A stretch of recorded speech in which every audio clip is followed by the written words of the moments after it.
میں نہیں ناموس رسالت کی بات آئی، پیر سوئے رہے، کون تھے سڑکوں پہ؟ پیر تھے کہ مولوی تھے کہ نعت خواں تھے؟ قوال تھے جن کو سرمایہ کھا گئے جو سارا ہمارا، یہ لوگ تھے؟ تحریک ختم نبوت میں ڈنڈے کس نے کھائے؟ علماء نے۔ غازی ممتاز حسین قادری کی تحریک چلی تو سڑکوں پہ کون نکلا؟ تحریک ختم نبوت۔ بتاؤ نا کسی پیر کا بیان دکھاؤ مجھے جس نے کہا ہو۔ تھک گئے گلے، ہماری ریکارڈنگیں لا لا کے لوگ ہمیں سناتے ہیں، کہتے ہیں جناب آپ کی سخت تقریریں نوٹ ہو رہی ہیں اور سوشل میڈیا پہ دور دور جا رہی ہے، تھوڑی احتیاط کریں۔ تو میں نے کہا یار کس طرح احتیاط کریں، کیسے احتیاط کریں؟ جس کتے کو اس کا مالک 4 روٹیاں ڈالتا ہے وہ ساری رات آوازیں دے دے کے گزار دیتا ہے کہ میں کسی کو اندر نہیں آنے دوں گا۔ ہم نے تو ساری زندگی رسول اللہ کا کھایا ہے۔ اصل بات بتاؤں آپ کو کیا ہے؟ دین مفت میں ملا ہے، اور جو شے مفت مل جاتی ہے اس کی قدر نہیں ہوتی، قدر نہیں ہوتی۔ دین نبی دا ایک ہی جانن دنیا دار کمینے، دین نبی دا جانن والے سونگے وچ مدینے۔ تجھے کیا پتا، تجھے کیا خبر اس دین کی؟ کوئی خبر ہی نہیں میرے رسول پاک کا پسینہ کتنا بہا ہے۔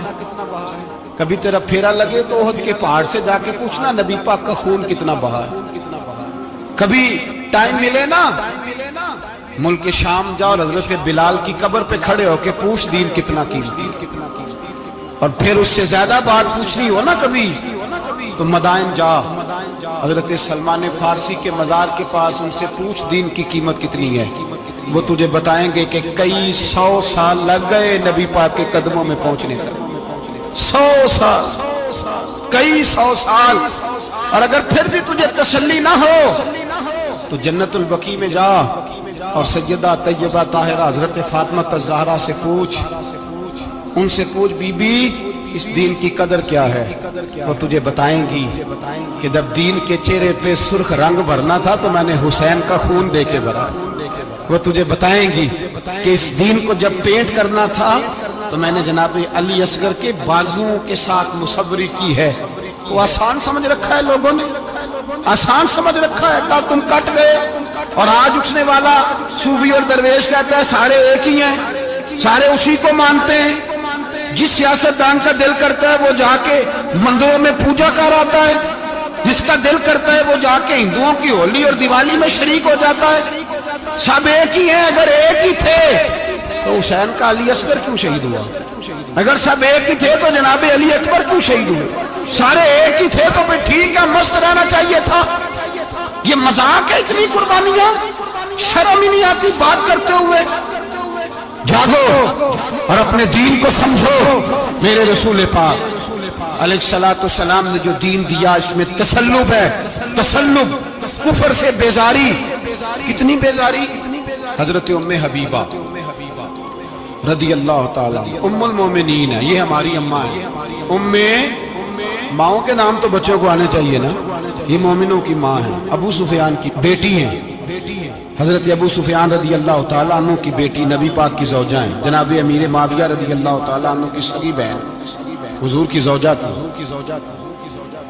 بہت بڑے امیر باپ کی بیٹی تھی۔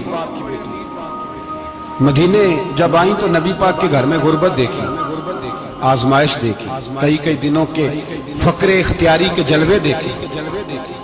ابو سفیان ایک مذاکرات کے سلسلے میں مدینے آئے اور کہتے ہیں میں نے سوچا سیدھا اپنی بیٹی کے گھر جاتا ہوں۔ تو کہتے ہیں میں حضرت ام حبیبہ کے صحن میں داخل ہوا تو چارپائی پہ بستر بچھا ہوا، اور ام حبیبہ ایک سائڈ پہ بیٹھ کر تو سوئی دھاگے کے ساتھ کوئی کام کر رہی۔ ابو سفیان کہتے ہیں میری بیٹی کی نظر پڑی تو ام حبیبہ جلدی سے اٹھی، اٹھ کے بستر جو چارپائی پہ بچھا ہوا تھا وہ بستر اٹھایا، لپیٹا، اندر لے گئی۔ بعد میں باہر آئیں تو میں نے بیٹی کے سر پہ ہاتھ رکھا، میں نے کہا بیٹی میں سمجھ گیا، بستر پہ میری نظر پڑی ہے، لگتا ہے کئی سال پرانا ہے، پیوند بھی لگے ہوئے، تو اس لیے اندر رکھا ہی ہے کہ پرانے بستر پہ باپ کو بٹھاؤں گی، اس لیے رکھا ہی ہے۔ تو بیٹی امیر گھر سے آئے تو غریب گھر میں اس کی شکایتیں ختم نہیں ہوتی، پر دین کے ساتھ تسلط ام المومنین کا